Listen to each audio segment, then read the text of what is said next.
welcome. We are live and recording, just so everybody knows. This is meeting 12, and our first order of business in every meeting is to look at additional meeting dates, and wondering how you guys feel about that now. We've got one for December 11th, I believe. Yes. December is probably a very iffy month because of the holidays. So we would look, if you've got a date or dates in January, we're willing to take a look at that. Okay. Preferably not the middle of January, but the very beginning or the very end. Students come at 6 in the business of planning teacher. So 7 or 8 that week, if at all. Looking at the 7th or 8th. Is that- 7th. 7th. Darren?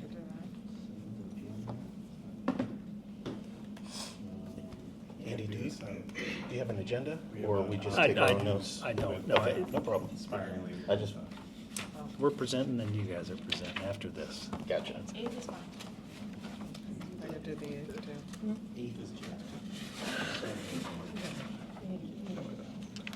The 8th, we're, 8th? January 8th? January 8th.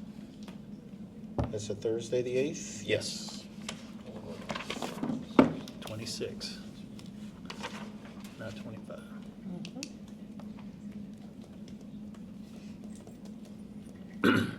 We At the good? district. And that's here, right? Yeah.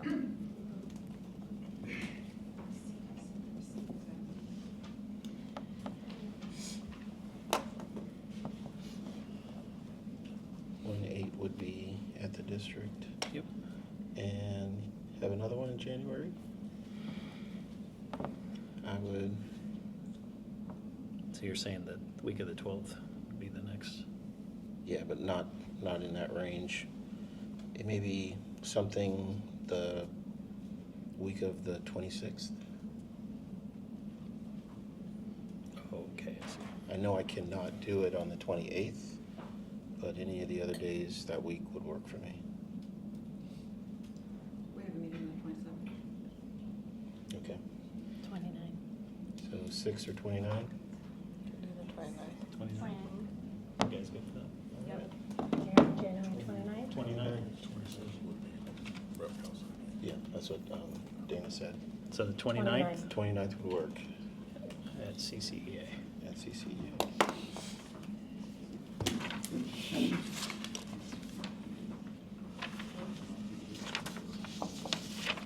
So that's 3. Yeah. Pretty good. I think that's good. Okay.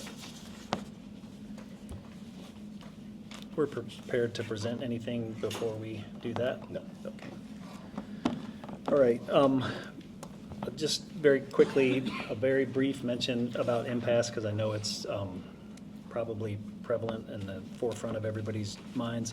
The official transmittal was made to the Public Employee Relations Commission. They responded and have issued a list of prospective special magistrates to each team, and so that process is moving. We'll talk a little bit more about that in just a couple minutes, but we're going to start by focusing today on the union's non-salary related proposals from the October 16th meeting. We didn't get to address any of those at the last meeting, and so that's where we're going to start. But before we do that, at the last meeting, CCEA rejected the district's proposal on 4.11 schedules for teacher workdays. And basically what the district was seeking in that was to increase the amount of faculty meeting time on teacher workdays from 1 to 3 hours. CCEA rejected that, and at this point we are going to withdraw that and kind of acknowledge that this is how we're going to have to move forward to make any progress and move toward closing the full book negotiations. And so I have 2 copies, Esmond. Both of them are signed. If you could sign one for me, please, and then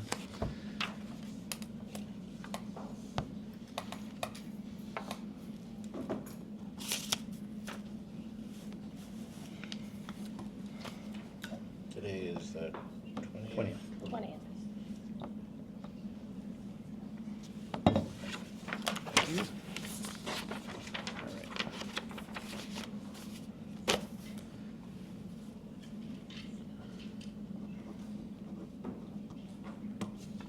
Good. So at the October 16th meeting, the union effectively re-presented 9 non-salary related proposals. They've all been presented previously, but I think there was kind of an indication from CCEA that those are the primary areas of focus outside of salary. We can really address 4 of the pending CCEA proposals from that meeting by addressing one in particular, and it's one that we've rejected twice during this process so far, and that's hyperlinking statutes or policy references. It's U21A. We've talked about this and kind of covered the ground. We have fundamental differences on this issue. Not going to belabor it. We're just not interested in adding statutory references, policy references, and all of the language that goes along with each one of those into the contract. And so we are rejecting U21A around hyperlinking. And I didn't make copies for everybody for all of these because they've been passed back and forth so many times that just don't see the need to do that. That is 21A hyperlinking. There were 3 other proposals made at the October 16th meeting that were revised to include an actual hyperlink in one of the previously presented CCEA proposals. And the first one of those that we'll address here is nursing employees. And again, Esmond, I just have copies for you and I. We previously rejected that. We're content with the language and the status quo in the current contract. It accomplishes the same thing without adding the proposed language by CCEA or a hyperlink. And so that's where we are with nursing employees. Do you have something before I keep going? Your rejection is based on the fact that it's a hyperlink? That's part of it. I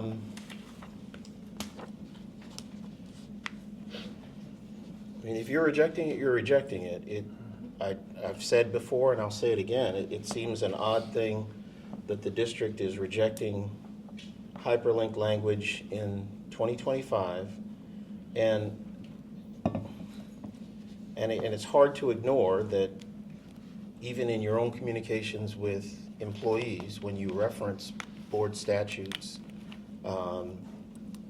when you reference board policies and Florida statutes, you yourself, Mr. Brown, have used hyperlinks. I can, recall, and I'm sure my colleague, Janae, can recall communications with a teacher who recently filed a grievance, so you're aware of who that person is, from Point Siena, where you, in your response to her, you included a reference to board policy and you included the hyperlink. So it is an odd thing for me to sit here and hear you that the district is rejecting hyperlinks to its own policy when in fact its administrators do the exact same thing in communications to employees. So I get it. You want to hide the ball and you don't want the proposal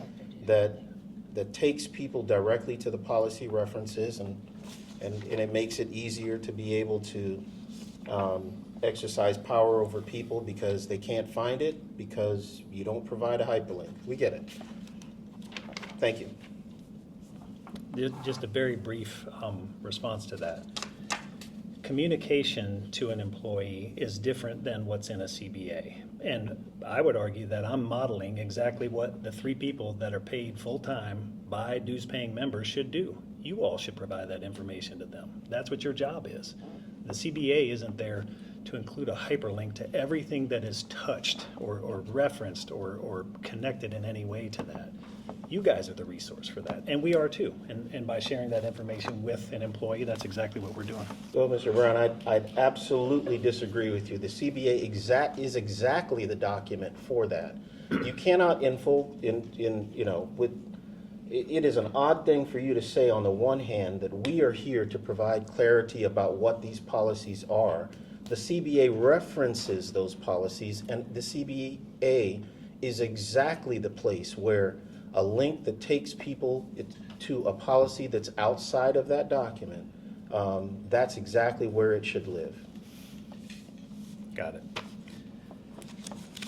The next one is U8A, Union 8A, verbal and physical assault. We are not, this isn't a true rejection of this, although the most recent version that you all presented did have a hyperlink embedded in it. We had a counter proposal on the table from July 21st, and that is what we're re-sharing and distributing tonight. There's This a signature page. I'm not sure what this is for. Which one? Did you give me two I may have. hyperlinks? Okay, I'll just leave this right here. Yeah. Okay, so this is number 8, is what you're talking about now. Yep. Verbal and physical assault. This incorporated the language that you all initially indicated that you wanted to address, and that's primarily the lines 9 and 10. Principal or designee will provide written notification to the employee of the assistance provided. Obviously, we're willing to incorporate that as requested. We added or designee around the principal in the interest of kind of expediting process around this. And our proposal, counter proposal, restored promptly and reasonable on lines 5 and 6, and your original proposal struck those. And so we're happy and ready to TA that one if you all are. And if not, we'll move on, or if you need more time to consider it. We'll take some time to consider it. All right. The next one is U30, student discipline. And again, this is the last one that included a hyperlink in it. I just have copies for you and I, Esmond. And we have gone through this a couple times also. The current language is acceptable to us and includes reference to the statute and to the student code of conduct. And whereas the CCA proposal includes all that language that's addressed in the current contract through those mechanisms. And so we are content with the status quo on that, and so we're rejecting that one.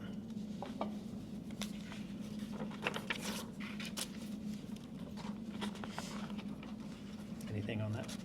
No. The next one is response to U3 planning time.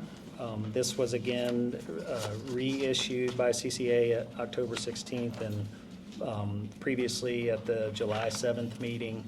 The short version for us on this one is that although the language is imperfect, we're willing to remain status quo on this.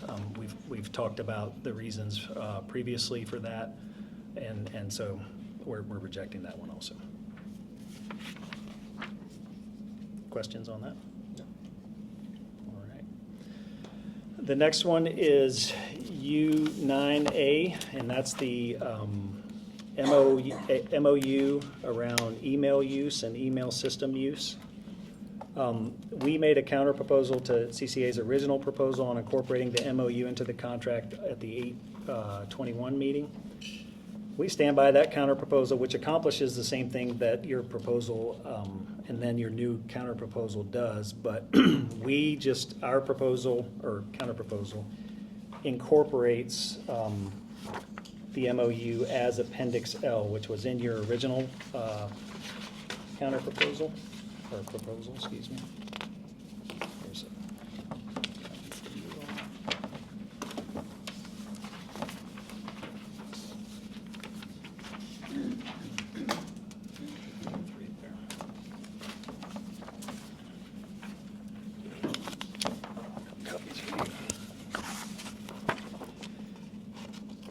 Our counter from August 21st, and again, we're re-presenting it tonight, it says pursuant to the memorandum of understanding between the association and the District School Board of Collier County dated July 29, 2010, the association shall have access to the district email system, and our counterproposal says, as defined in the MOU, which is incorporated in its entirety into the agreement as Appendix L. Ours counterproposal, you may remember, we amended Section 2 of the MOU. It's obviously very dated, to read, CCEA shall provide a copy of the following district personnel on all such member communications, and we just changed to the superintendent or designee. I think there are some dated positions in the original MOU, and so we believe that this accomplishes the same thing that you all want. It's very clear you want the MOU incorporated into the CBA itself. If our counterproposal is not acceptable, I mean, we're happy to TA on it tonight, then we're content letting the MOU preside. It doesn't have a sunset date, and so it applies anyway. That's where we are with that one. Okay.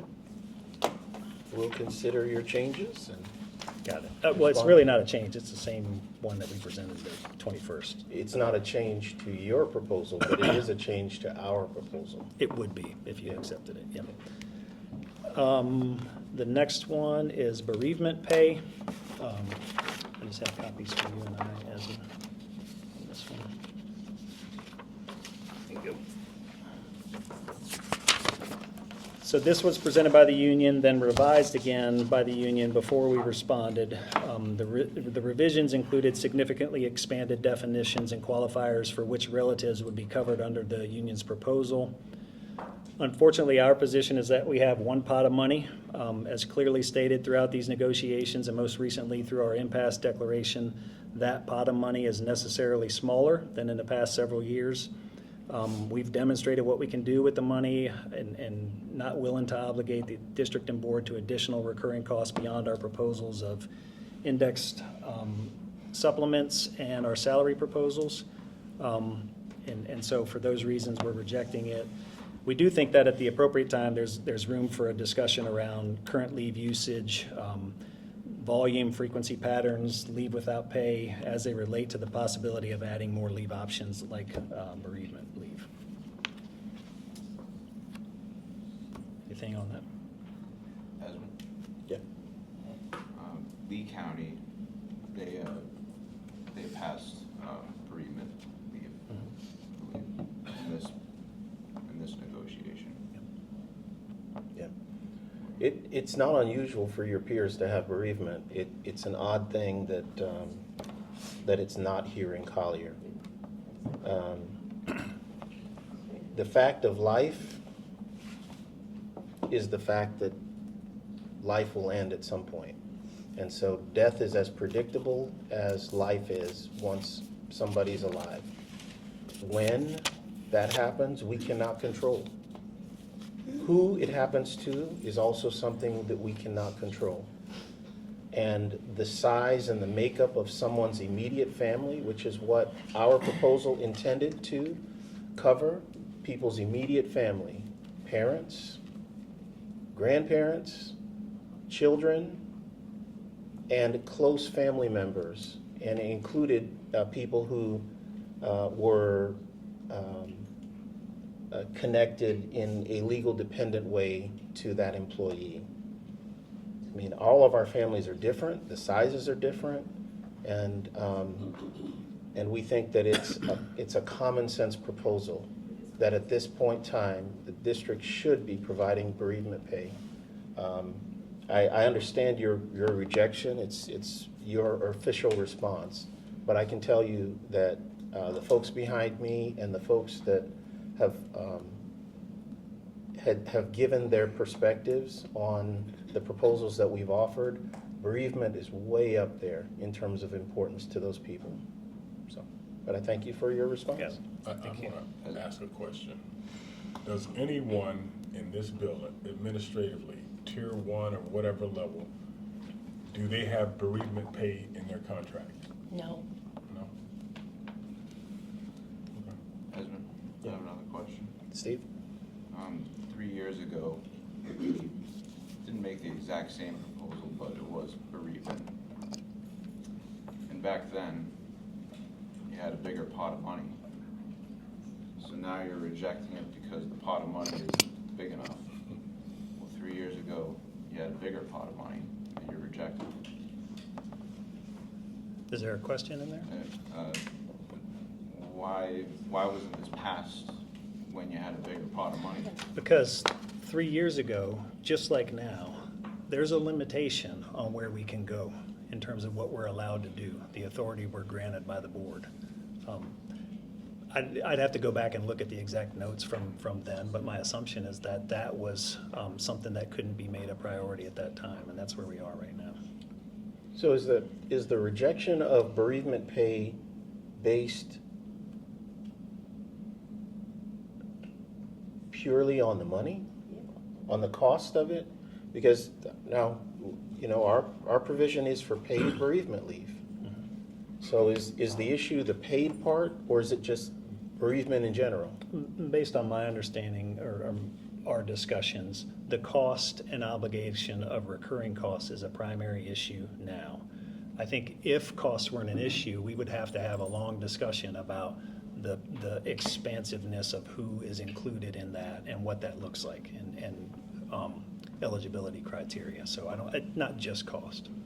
Well, if cost is the primary issue and the subject matter of bereavement is not really all that contested by the district, I would have expected a counter proposal from the district closing, if you wanted to close the definition of who constitutes family or immediate family, and a counter that the bereavement leave is unpaid. To be quite honest, if I've got 10 days a year as a teacher, some of those designated as sick leave, some of those designated as personal leave, and my parent dies in the same year that my other parent dies, and for whatever reason I have some family misfortune that causes multiple of my close family members to die, it'd be nice to get paid. It'd be even nicer to just simply have the leave. And in this day and time, I'm not sure. We can get technical about, well, the issue is about money, but it sounds like it's mostly about money.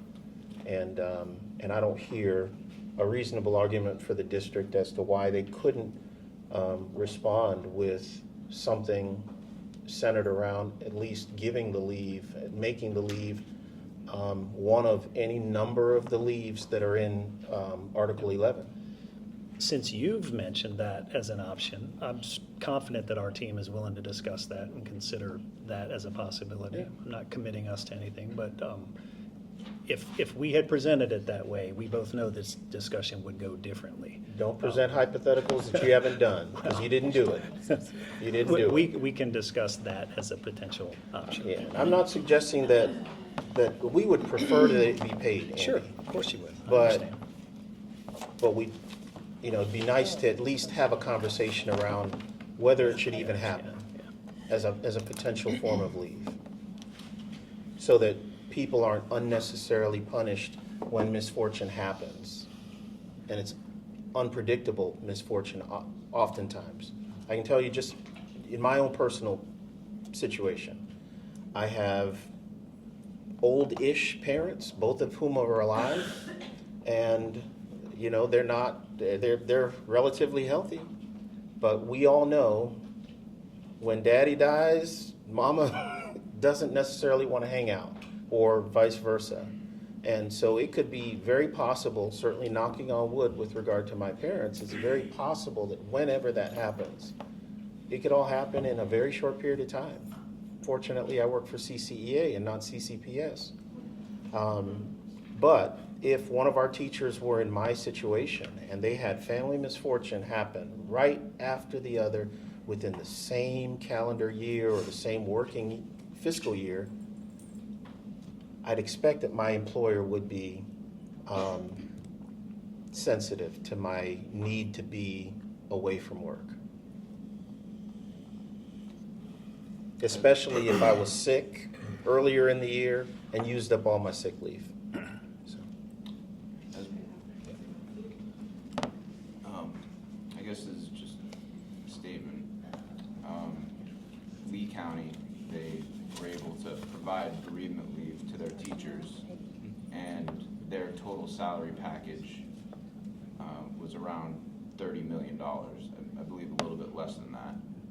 Granted, Lee County is a bigger county than ours. 31. 31 million. Oh, $31 million. Their county is bigger than ours, but they were able to provide a bigger salary package in proportion to what the district is currently offering. And they don't have a millage. Kristen. What we use it for. I'll just make a comment. If I am Okay. dealing with 86-year-old parents, my mother had to go into assisted living last November. She just came home this past April. So for 2 years, I've had to do intermittent FMLA. And I don't know how it would work. I mean, it's coming. Like, I've already used my days this year that I have so far doing appointments and stuff like that I'm approved for. I've done all the paperwork and all that, but when one of them passes, I mean, it's gonna be, I don't know how that's gonna work. I don't know what's gonna happen. Leave isn't. Are you Go ahead. okay? Yep. So you already have in your contract personal without compensation. And that is what's used when someone is without a leave. That goes for the death of a family if they have no leave in their bank. It can be ultimately approved by the superintendent, and we have done that. It goes through the benefits office. So someone in your case who was out on intermittent leave and may have burned through all of your leave, and then ultimately a parent or someone other passes away with proof of the death and the need to be, to settle in this state or do any of that, that's already in your contract. So that's technically your unpaid bereavement. Okay? Got it. So the next article in response is to CCEA Proposal 28, Temporary Duty Assignment and Contract Maintenance Leave. We agree that the things that are mentioned in your presentation last week, Esmond, already occur to some degree. Our team is a little bit confused by the language in each of these proposals, but more importantly, we're comfortable with the current leave provisions in the contract, particularly as they relate to any associated costs, and so we're rejecting U28.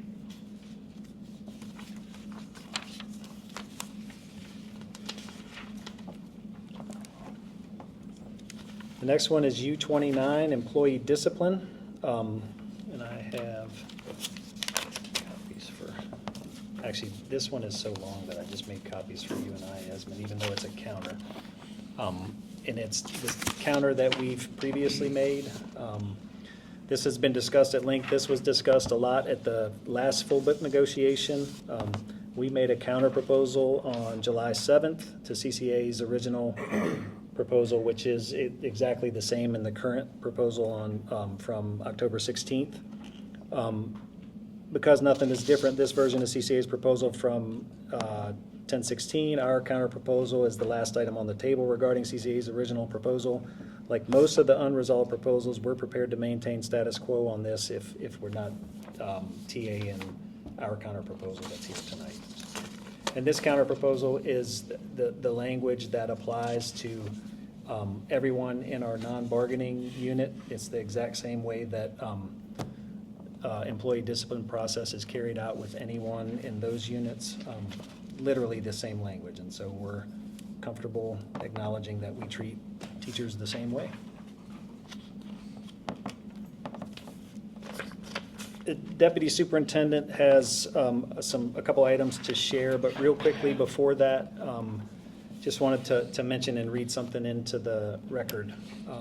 On Monday of this week, the district represented a proposed memorandum of agreement to CCA leadership that would distribute the district's portion of the state TSIA money, teacher salary increase allocation. Very similar to the one that was presented previously in this process. Almost identical, but there are a couple of additional changes, just copies of the draft. I'll just quickly review it. It says all of the same things, and there are two paragraphs that I think kind of summarize it. Whereas all instructional employees should receive these dedicated funds as quickly as possible in the current school year, the district and CCA recognize the need to distribute those funds expeditiously.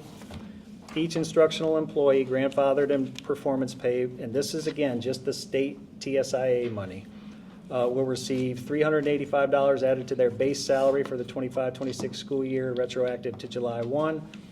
And additionally, in order to comply with Florida Statute 10-12-22, all highly effective performance pay members of the unit, and that's 73% of the unit, roughly 2,300 teachers, will receive an additional $220, so it's $220.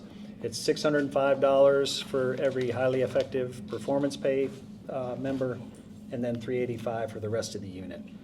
And the main difference in this one from the previous kind of iteration of this MOA is this language. The district commits to distributing the balance of its final salary proposal to CCA unit members as soon as practicable. Basically, we're saying that issuing the TSIA money isn't going to impact what we've already put on the table in terms of a salary proposal. We're committed to issuing that money.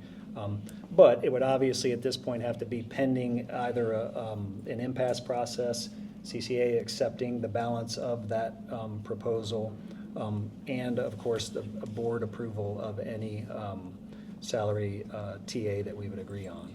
And it just spells out what the difference is between the TISA amount relative to the salary proposals that we have on the table, including the index supplements. And so the governor and the commissioner are very anxious for these monies to be distributed. I think around 55 districts have already done so. I actually woke up this morning in a little bit of a panic thinking that they could claw this money back. And if that happens, there's nothing we could do about it. It would not benefit anyone for that to occur. And this doesn't prevent the pending process from playing out. It just gets that money that's designated by the state to teachers as quickly as possible. And so in a couple minutes, we'll look forward to your response to that unless you want to discuss something on it now. We've got some questions. Do you want to wait? No, I'd like to ask this. Okay. Wait till when? I've just got a couple more things, and then you would I'll ask turn the it question. over to I'll you. ask the questions after that. Okay. I want to ask that question, right? You said the government could possibly withdraw the funds. Is that law, or are you just bringing it up, just throwing it up out there in the air? I don't know that there's something in the statute that says they can do that. What I'm saying is this governor and this commission has made it clear that they are very interested in these monies being distributed quickly. And I have concern that if it's not done quickly, they could do something with that. I'm concerned that you're so concerned right now when you could have given this money to these people months ago. So Yeah, don't we throw could have, stuff up you're in the right. air hoping that it will stick and try to create division and get teachers upset. Report the facts. Don't throw stuff up. And you have a habit of doing that. You done? Yeah. Okay. Is Did you there, wanna ask? Andy, I have a series of questions. Is there a date that you are aware of that the governor or the commissioner of education requires TSIA funds to be distributed by? October 1st. Is that a required date, or was that a date that a plan has to be made for distribution of those funds?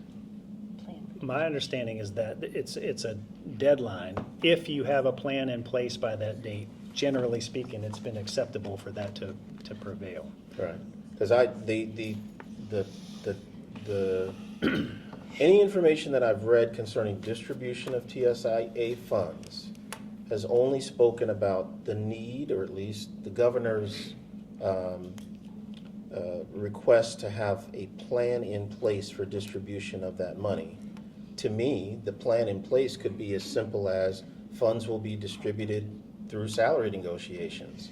And that complies with a plan because it's a plan to distribute the money. It doesn't comply. So one of the requirements that we have to do is you have to have union ratification and board ratification of that plan of distribution.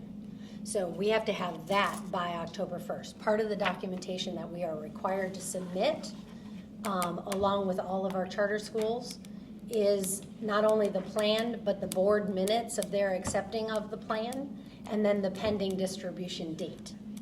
So if there's a delay because of the way compensation and payroll pay it out, at least the state knows that the board has already approved the value of the TSIA money and the way that it's going to be distributed. That is the requirement. Okay. Well, we recognize that, conflicting laws can present problems in all of us navigating around this, and there are some issues that we see, but I'd like to first ask some questions so we have absolute clarity on what you mean by this MOA, or at least the language in your MOA. Is the $385 increase mentioned in your MOA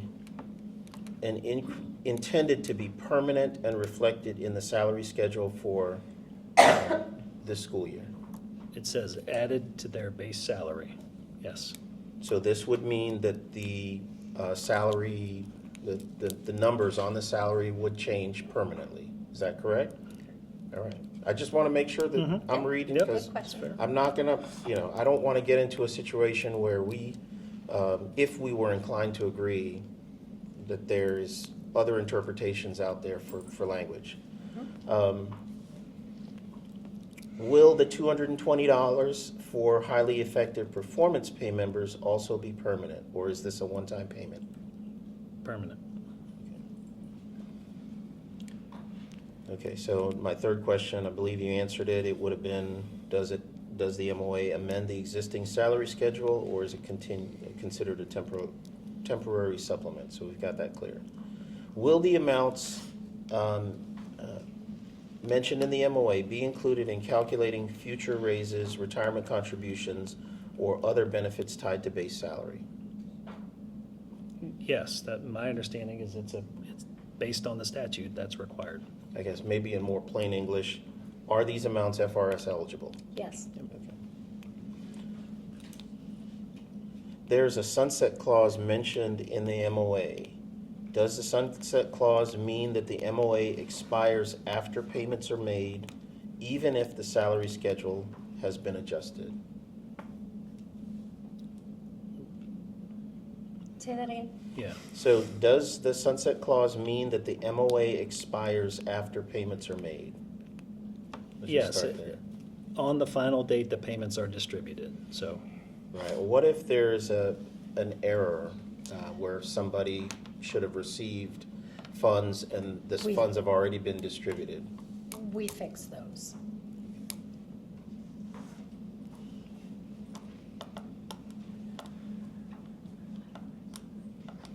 Is the TSIA distribution considered part of the district's overall salary increase offer, or is the TSIA distribution separate from the district's overall salary offer? It's included.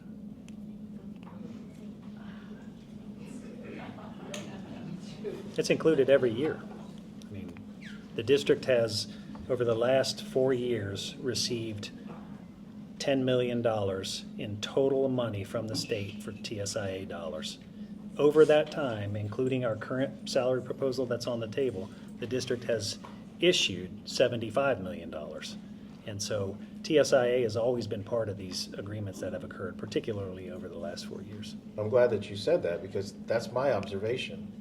The only difference is that in this year, for some reason, you're breaking it out and mentioning it as if it's a separate source of money. We recognize money is fungible. Your own CFO has said the local portion, the local effort for monies that is used by the district is 87%.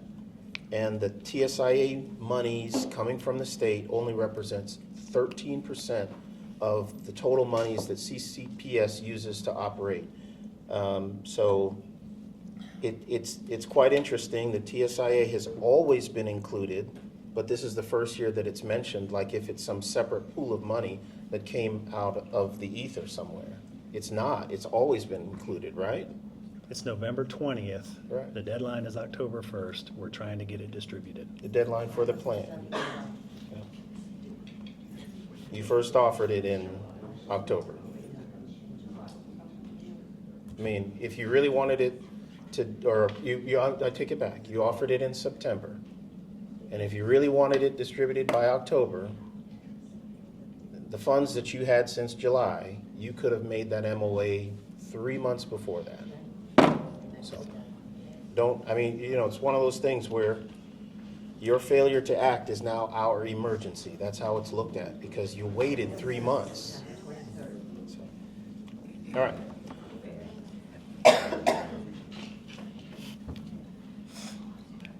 All right, so I think this question is already answered. What do you want Is to? a question. Mr. Lewis, Yes.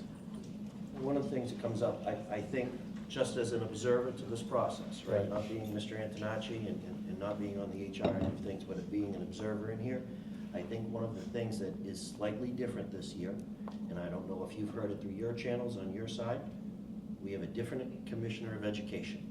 He has a very different mindset about these funds. Now, that has changed over time.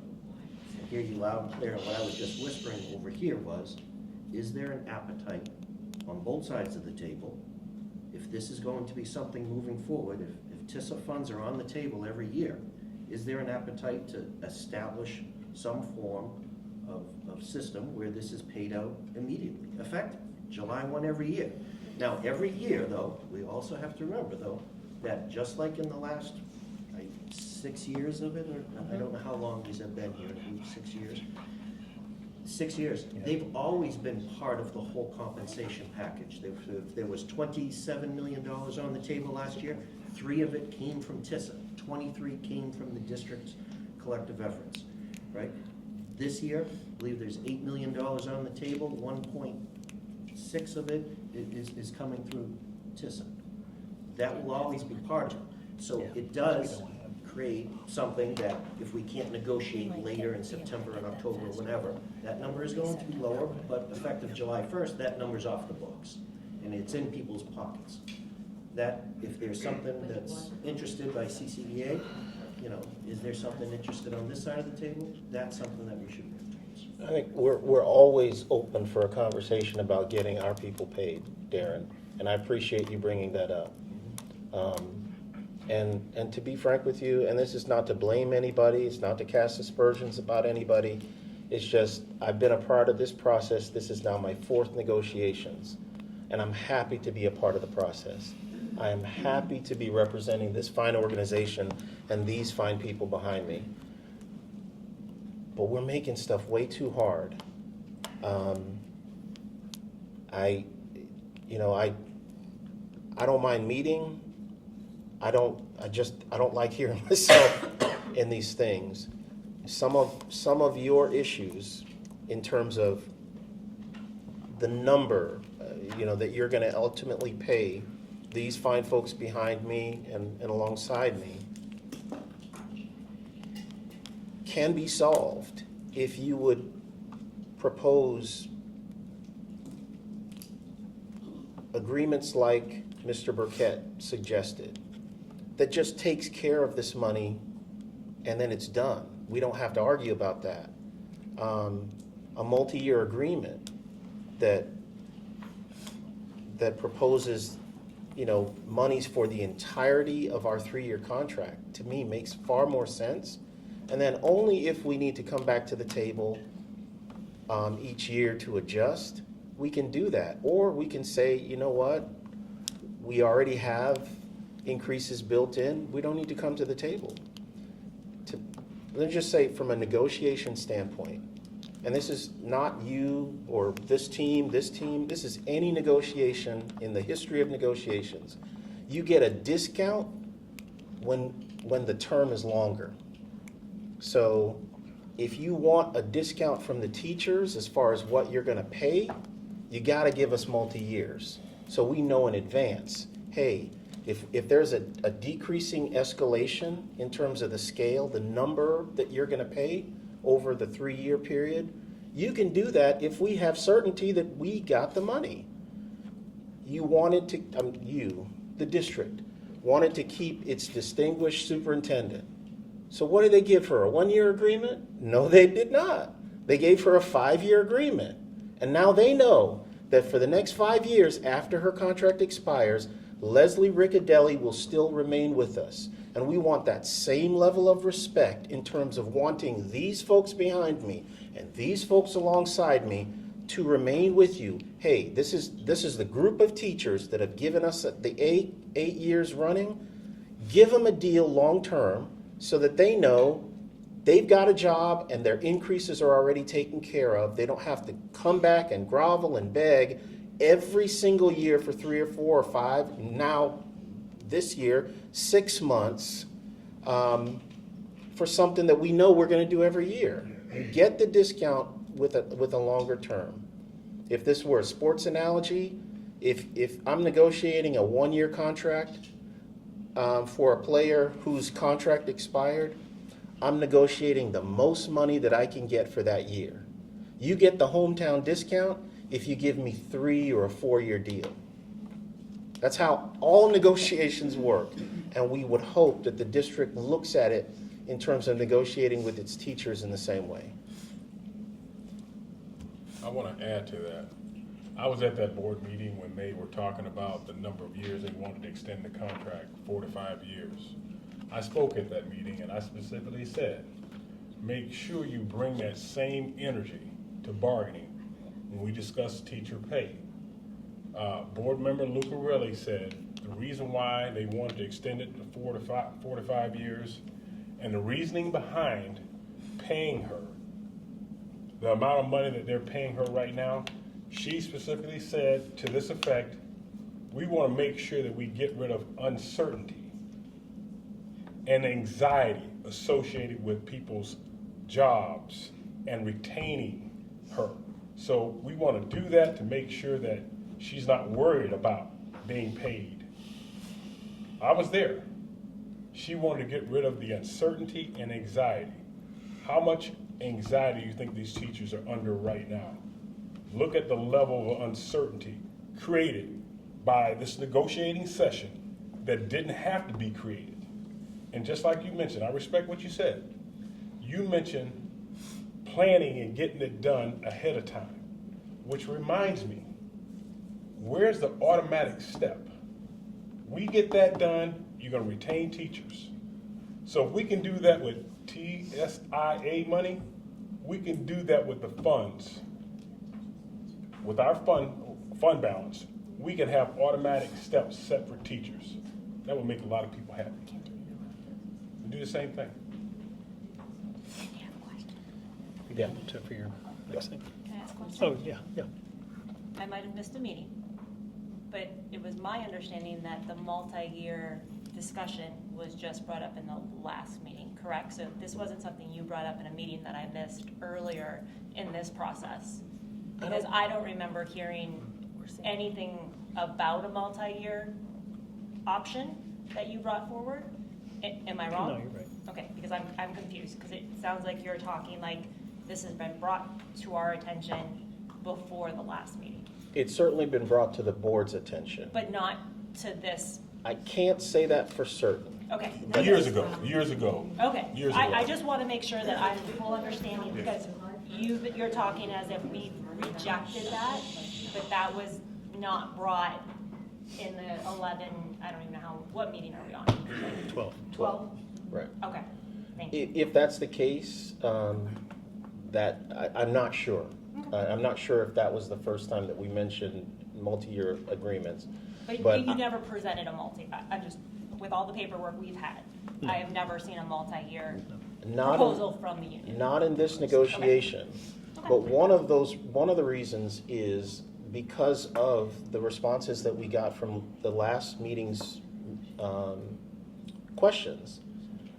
We have consistently asked, and you know, the CFO is not here, but one of the questions that was asked by April Mapes at the last meeting was, okay, Mr. Antonacci, you're basically crying doom and gloom for this year. What is the outlook for next year? He said he couldn't predict that, and I get it. Nobody has a crystal ball for the future. But in the same sense, in the same line of questions, he also talked about the fact that the district has a 5-year plan for, I believe it's operations, and it certainly has a multi-year plan for capital outlays. You know, the building of schools isn't something that the board just decides on the spot. They do it years in advance. The purchase of land for doing that. And what we're saying is that even something that the district would consider? Because I can't do it from the standpoint of, well, we're not sure, so we would never agree to that. I don't know what you're willing to agree. Is that a framework that we can agree to? Because we'd be happy to do a multi-year proposal, but we've got to have some indication that you might be receptive to that. The board might be receptive to that.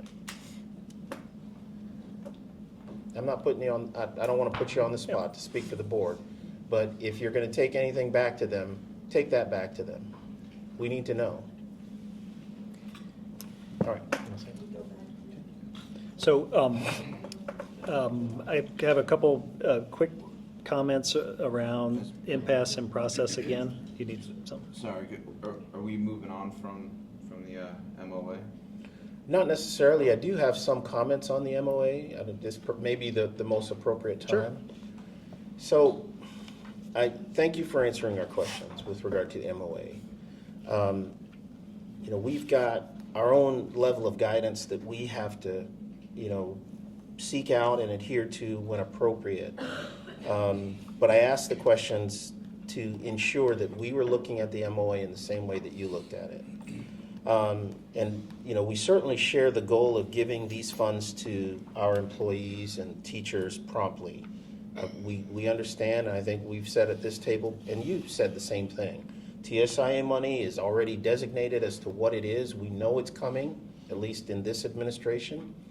And so we want to get it to teachers as soon as possible. I love Mr. Burkett's suggestion about an agreement, whether it's at the table or by MOA, concerning TSIA funds.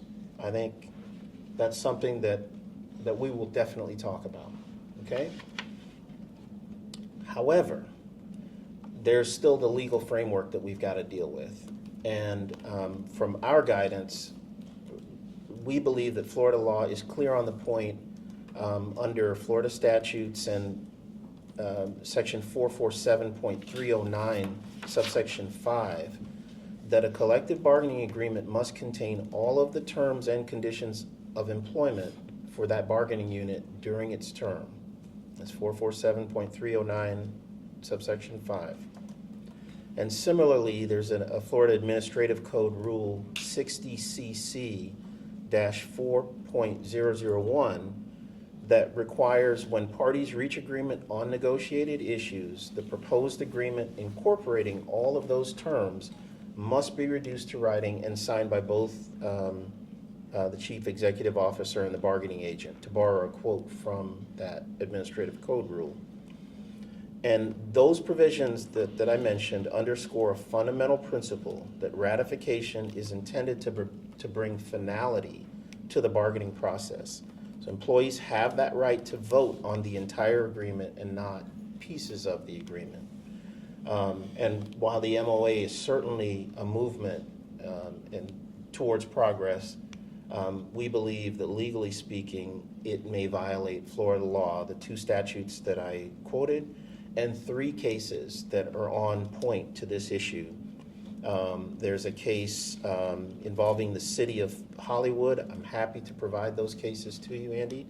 The city of Bartow and Dade County. In these cases were City of Hollywood. The First District Court of Appeals held that a union committed an unfair labor practice by refusing to submit parts of a contract for ratification after impasse, which we are here. In City of Bartow, PERC found that an employer violated the law when its legislative body imposed language on a single issue at impasse and directed its bargaining team to continue negotiations on other issues. In Dade County, the Dade County case, PERC ruled that a union committed an unfair labor practice by failing to submit the entire contract for review before voting, even though the employer actually supported the union's approach. So we are concerned that even with our agreement about the distribution of the funds via MOA, the TISA funds, that it could possibly be illegal. And in the last case, the Dade County case, a union member sued the union.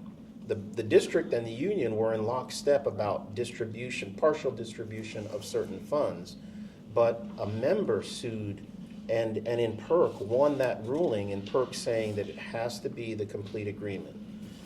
So that's our concern.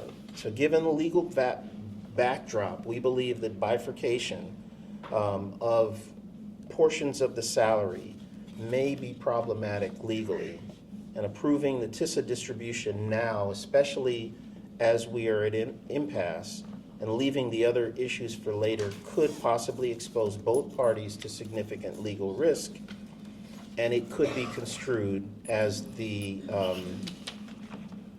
Dade County case referenced, it could be construed as an unfair labor practice. Again, I'm happy to share those cases with you.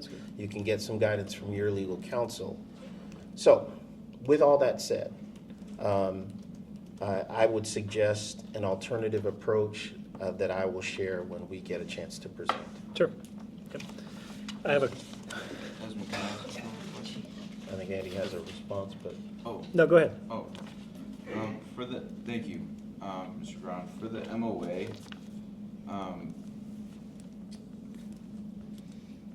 the first time this was proposed to distribute the TSIA money, there was a part of the original proposal that had teachers will receive half of an increment, and I don't see it in this one. So is it That, is there, $220 is equivalent to that. uh-huh. So will this will this affect the salary schedule at all He asked that. if a teacher receives like a half of an increment? This amount is a flat dollar amount for a highly effective performance pay person. They're getting $605 added to their base salary under these terms. Okay. And people always ask this, so I thought I'd ask. Is the district collecting interest on the TSIA funds? If I knew the answer to that, I would share that with you. I don't know. Because I think it would be only fair if the district was collecting interest, then the teachers should receive the interest as well when that TSIA money is dispersed. Yep. So, I have a couple more comments. I'm almost done, but Deputy Superintendent Darren Burkett wanted to share a little bit of information with both teams. And are you prepared to do that? I'll share it with you. We already have it, Yeah. right, you guys?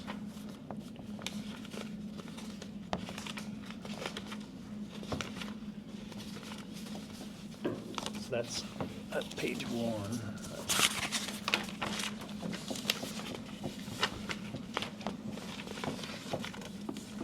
you got 4 in there? I'm missing I think I one. shorted it. That's page 1, here's Thanks. page 2. Super.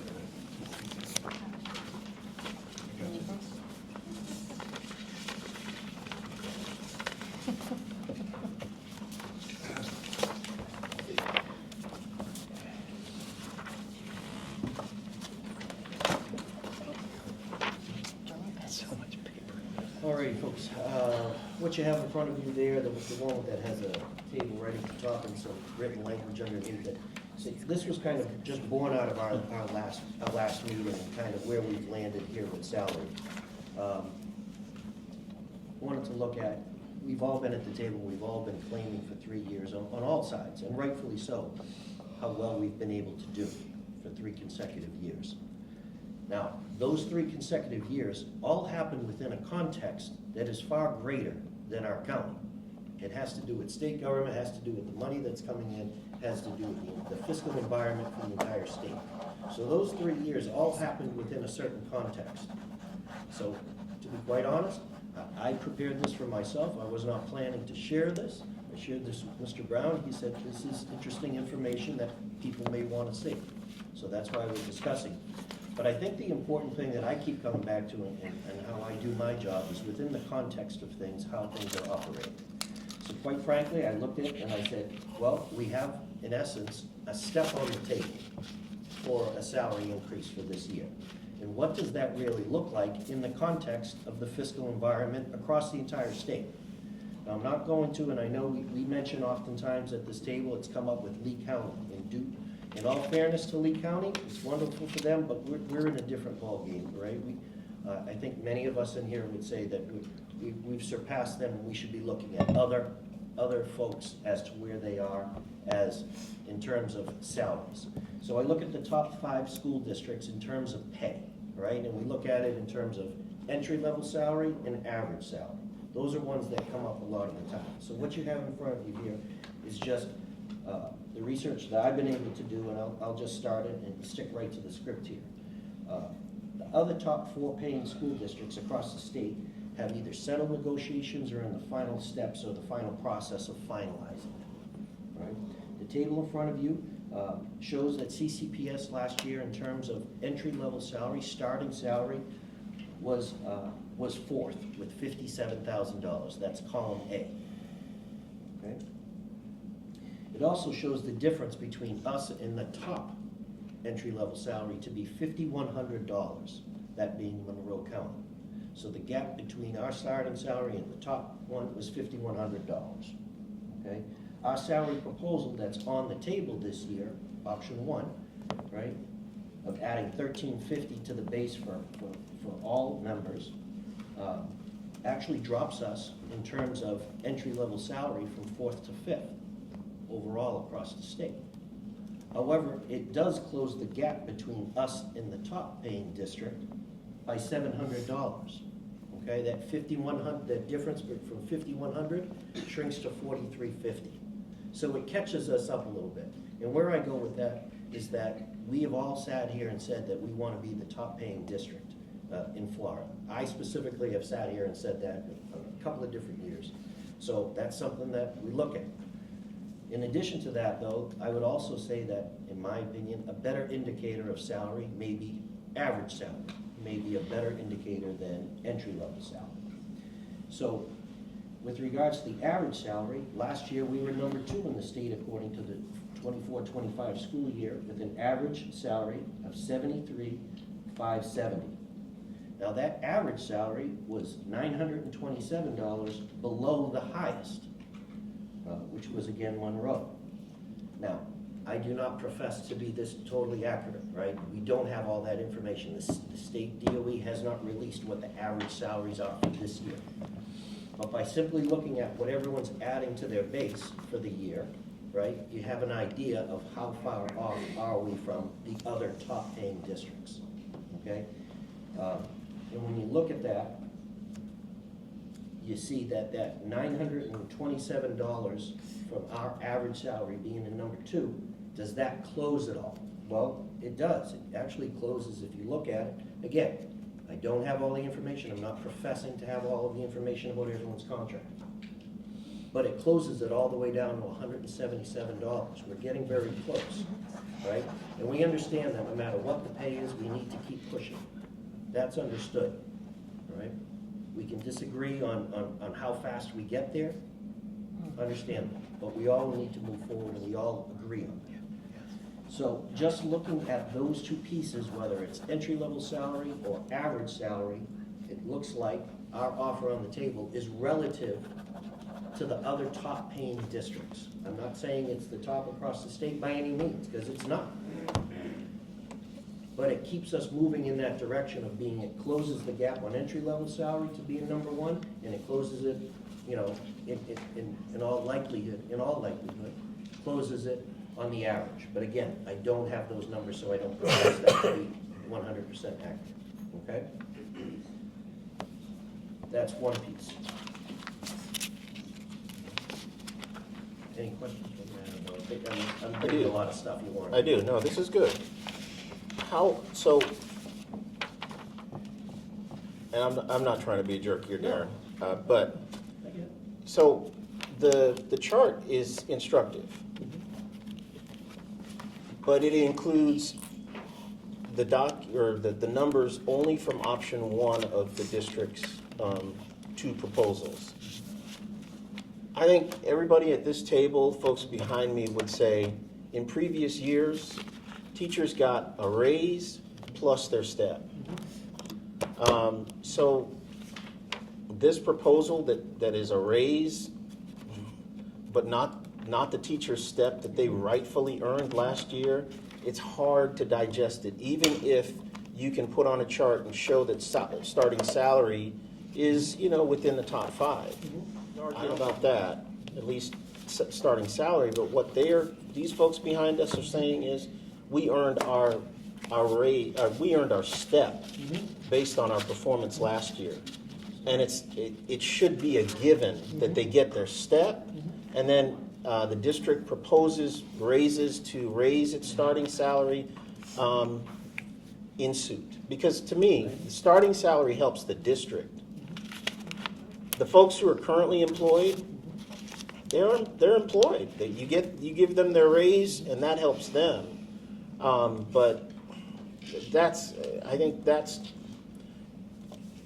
your offer, the district's offer, would be a lot easier to consider if both were included.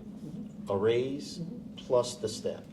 Understood. You made that. We can always argue about the numbers, but the step to me is almost non-negotiable. Not almost, it is non-negotiable.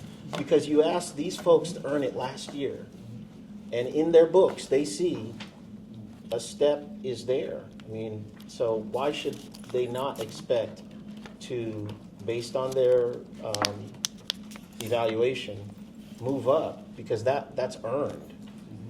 So that's something to consider. Okay. No, go ahead. The other thing that you would want to I consider. do have some questions. Have you guys thought about combining both of those options? The other thing that I'm looking at, when I look at this right here, and thank you for the work. I respect you. I feel comfortable when you speak. It's not a bunch of BS. But here's the thing. None of these districts are going to be debt-free. None of them. Collier County is a beast in itself when we start talking about expenses. Can you accurately tell me how many of these districts are considered to be A-plus districts? Maybe two. On this list, I two. see two. And so the other thing I think of the fund balance, typically the Department of Education says you should have about 3% in the reserves, 3 to 5%. CARI is at about 20%, right? In our reserves? State statute says 3%. Board policy says 5%. And I think they lowered it Lowered it. slightly last year, 4.8. 4.8. And they have right now about 20%. And so I remember last week they said we're operating in a deficit. If you have a reserve that's 20%, 17% higher than what the state requires, how can you be operating in a deficit when you have 20% in reserves stored up? Ms. Winridge, is that about right, 20% in the reserves? Not to my knowledge, but I am not the CFO. Yeah. I want to ask Mr. Antonacci We'll ask before I Mr. say Antonacci. 20%. John needs to be here. You know, Yeah. and go ahead. He's on Sorry. vacation. And so I respect that, but you know, if we're gonna move this thing, we're in impasse, and I think the teachers have declared impasse, especially when it comes to their efforts. But I would say, looking at both of those proposals and combining them is a good start. It's doable. And when that comparison happened last week to Fort Myers is at 31 million, the total package. They're twice our size, but they're not debt-free. And we have a millage. 80% of our funding comes from locally here. So when I think about the numbers and I think about the percentages, I'm saying to myself, we have the money. There's no doubt in our mind we have the money. And it's something that should happen. So if our district got around 18, 19, or a little bit more than half of what Fort Myers got in terms of the total package, I think we'd be pretty close. Is that about accurate? Their proposal was worth about 31 million. At half Lee County size and about half the number of students, if you were in keeping with our nearest neighbor, Lee County, your proposal should be somewhere in the about $15 million range. From what I understand, based on what Mr. Brown has stated, it's around 7.6? 8.3. $8.3 million. Okay, so we're about $7 million off. But let me ask you this. And so this is actually a good segue to my questions that about the district salary proposals. Option 1 is worth or how much? 8.2 something. Yes, give me a minute. Yeah, 8.2 is good enough for me. All right. 8.2 mil. So option 1 is just a salary increase for everybody, plus an additional increase for performance pay highly effective. Required by statute. Gotcha.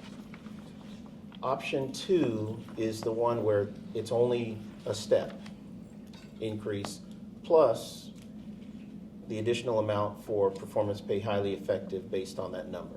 Is that accurate? Mm-hmm. Okay. So if an option 2 was valued at how much of a proposal? It's close to 8.2, 8.17 something. Right.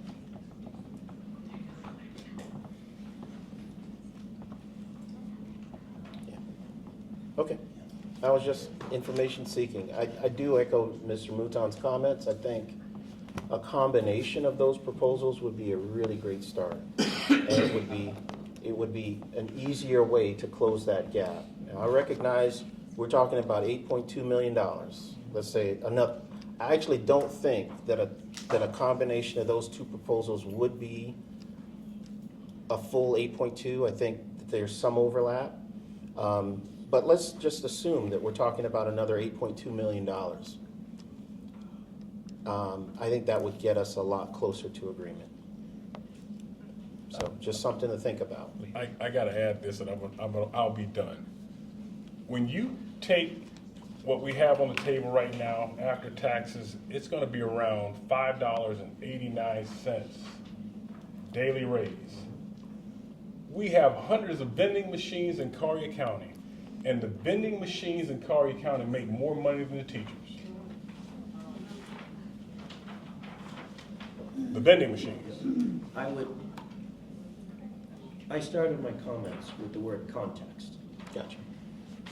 I don't expect you off the top of your head, and I wouldn't expect anyone, maybe you do, have the last 3 years that have led us to this moment for Lee County, because we're talking about Lee County, you're throwing out Lee County numbers. Let's look to see where Lee County was context-wise relative to us for the past 3 years. Because, and I hear your argument loud and clear. Their number's 31, ours is 8. Theirs is better, right? But for 3 years, we've been paying our people a lot more than Lee County.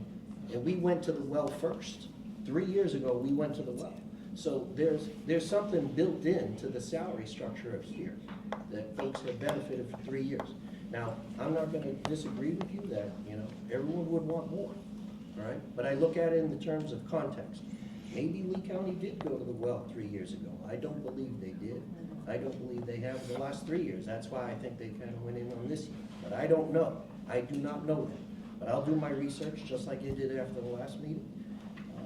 And speaking of research, there was something specific that I wanted to address that I would like answers from.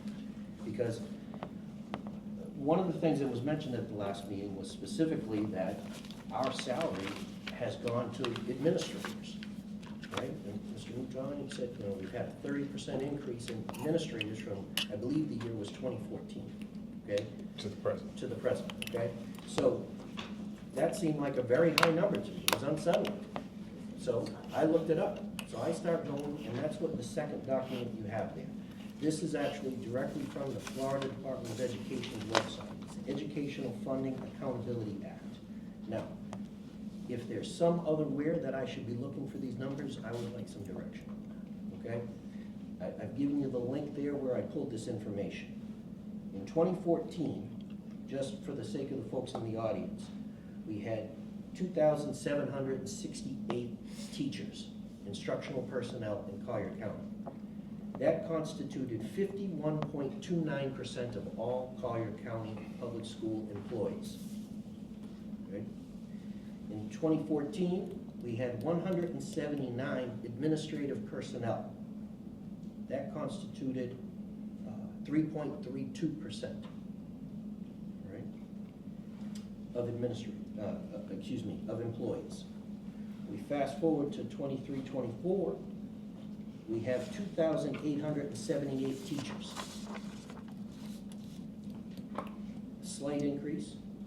However, percentage-wise, for the entire amount of the pool of employees, it dipped to 47.44% of employees. So that's minus 3.85% in terms of teaching staff. So I want to know, where did that extra 3% go? It's somewhere in the employees. You know, I'm looking at these numbers, and you went to the Florida Department of Education, right? Mm-hmm. I sat in a meeting 2 weeks ago with numerous presidents where we were looking at the Florida Department of Education and their numbers. And so the only thing I can gather from the difference of what you have and what I have, you know, we've moved certain administrators out and they are directors now, right? So I would say the classification has changed because last year it told me, the numbers I saw said 314 administrators. So that classification, where they pull someone from or whatever, might have changed, but now you have 309. So could that be because of the title change? I don't know. But yeah. We need to keep researching this, because when I look, it shows me again in 2024, we have 3.29% of our workforce is administrative. That's actually, you know, it's 3/100ths of a point lower than 10 years ago, but it's still low. So it may be in the titles, it might be in the report that you're getting, so I would like more information on that. That's why I shared this. And that's exactly where I got that information, is included on the page. That's it. Thank you. Thanks, and we can double check our information, Darren, and find the source of our numbers. For the salaries, for the proposed teacher salary information, you mentioned, we're not in the exact financial situation as Lee County, but the district's bargaining team did make a presentation that throughout the state, we are all in a very similar financial situation. So it looks like Lee County is giving, they are being more generous than what is currently on the table for teachers in Lee County. And last meeting it was mentioned, well, it's been mentioned a couple of times, but the district is spending $42 million in the red.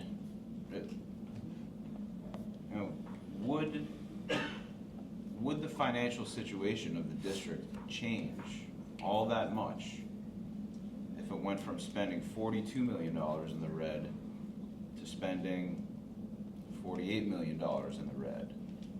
Just adding more to the compensation package. I mean, I don't think the financial situation would change. That's a hypothetical question we can't answer. Got a couple questions for Val. We're ready to turn it over to you anyway, so Okay. you do your thing. Val, how many employees, how many new teachers do we have in Collier this year who were not employed by Collier County? So this is brand new teachers or, experienced teachers, but who are new to Collier this year? How much, what is that number? I'd have to get the exact number for you. Gotcha. Would the universe of those most of those employees would have been probably from NTO, from the new teacher induction program, right? Yeah, but we're still hiring, so. Right. Okay. Can you get that number for us? Yes. 'Cause- And that's kind of the gist of Can I where ask was. you a question? Yes. When you say new to Collier, are you saying brand new, never worked anywhere else in the state of Florida or anywhere, and is considered in the purposes of salary? Right. Or are you just asking for a general number of all the new teachers who have come on board? General number of all the new Okay. teachers who came on board. Okay, And because there is a difference. I recognize that. Yeah. What about returning teachers? Teachers who might have been on leave last school year, but who returned to Collier, so they're not technically new to Collier, but they're returning. Do you have an estimate of that number, or is that? They would be included in the total number of teachers, so that's, there would be not a gap in their employment, so they would just show up with the regular number. So So they if would it's show up over on the list. 2,000, yeah. Gotcha. If there are 3,000 teachers, they would be part of that. Okay, so the And new then 200 plus new teachers, that would be different. Right, those teachers would be the new numbers. We can tell by their hire date, if someone is out on leave and didn't Right. separate from us, their hire date is, they could have been hired in 1989. Right. And they were out on leave, they're still a teacher. Gotcha. So we would look at new teachers by their hire date. Gotcha. And that's kind of, at this point, we're in impasse. This is time to get to it, right? What I'm driving at is that the universe of total teachers who are getting an increase under option 1, the number of teachers who are getting a step increase under option 2 based on an evaluation for last year is a smaller number than the total number of teachers who would get an increase under option 1. Correct. Okay. And I'm just trying to see what the difference of that number Yep, is. we can get that for you. Okay. And straight shooting, because we don't have time. We've been at this for a lot of months. Absolutely. As we said, it just kind of echoes my point. I don't believe that the total number, if those proposals were combined, would be $16 million because of what I'm sharing, what Val has answered here, that the total number of teachers who are qualified to receive an increase under option 1 is a larger number than the total number of teachers who had an evaluation last year who would be qualified to get the monies under option 2. So that the total, if you combine that proposal, even in theory, regardless of the numbers, the universe is not a true double of those numbers. So just something to think about. All right. So you are finished with your approach? Okay. So and we are up there. We're almost at 3 o'clock. We will consider your proposals and have a response at the December 11th meeting. One of the questions that we had was with regard to the supplement proposal on the increases of the supplements. And I know that that's still on the table because you hadn't mentioned that in the group of proposals that you had either rejected or made a counter.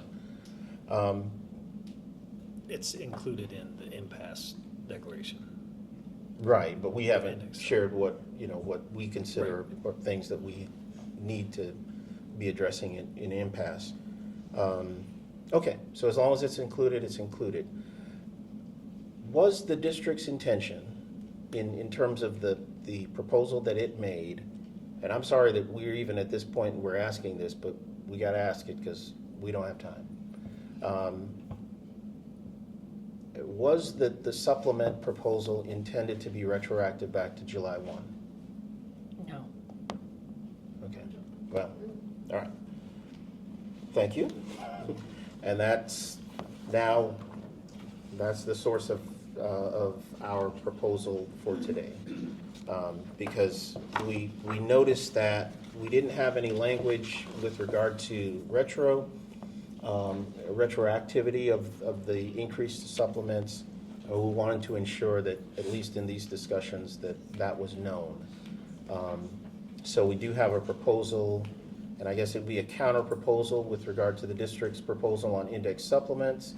And I don't have enough for the entire group, but I do have 2 colored copies that I can provide to the district. And the only change in this counter proposal from the district's proposal is